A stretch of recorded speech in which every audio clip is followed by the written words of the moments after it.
தமிழ்நாட்டின் பல்வேறு பகுதிகளில் கோடை மழை வெளுத்து வாங்கியதால் வெப்பம் தணிந்து குளிர்ச்சியான சூழல் காணப்படுகிறது. தமிழ்நாட்டில் கோடைக்காலம் தொடங்கியது முதலே பல மாவட்டங்களில் வெயிலின் தாக்கம் வாட்டி வதைத்து வருகிறது. இந்நிலையில் சேலம் மாநகர பகுதியில் கோடை வெயிலின் தாக்கத்தை போக்கும் வகையில் மழை வெளுத்து வாங்கியது.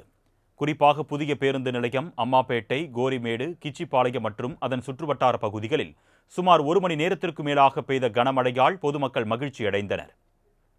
இதேபோல் நாமக்கல் மாவட்டம் குமாரபாளையம் மற்றும் அதன் சுற்றுவட்டார பகுதிகளில் திடீரென கருமேகங்கள் சூழ்ந்து கனமழை பெய்தது. சுமார் 1 மணி நேரம் பெய்த கனமழையின் காரணமாக சாலைகளில் மழைநீர் பெருக்கெடுத்து ஓடின. இதனால் கோடை வெயிலின் தாக்கம் குறைந்து குளிர்ச்சி நிலவியது. மழையின் காரணமாக சுமார் 1 மணி நேரத்திற்கு மேலாக மின்தடையும் ஏற்பட்டது. புதுக்கோட்டை மாவட்டம் திருமயம் மற்றும் பொன்னமராவதி பகுதிகளில் திடீரென மழை பெய்தது.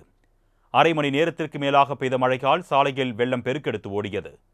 கடந்த சில நாட்களாக கடுமையான வெப்பம் வாட்டி வதைத்து வந்த நிலையில் தற்பொழுது பெய்த மழையால் விவசாயிகள் மற்றும் பொதுமக்கள் மகிழ்ச்சி அடைந்தனர்.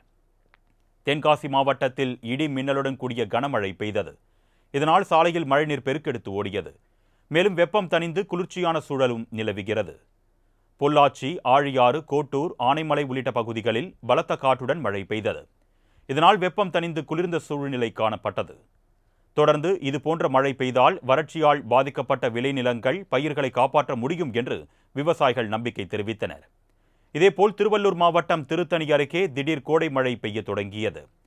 சென்னை திருப்பதி தேசிய நெடுஞ்சாலையில் உள்ள சோதனைச் சாவடி பகுதியில் சுமார் 1 மணி நேரம் பெய்த மழையின் காரணமாக விவசாயிகள், பொதுமக்கள் மகிழ்ச்சி அடைந்தனர்.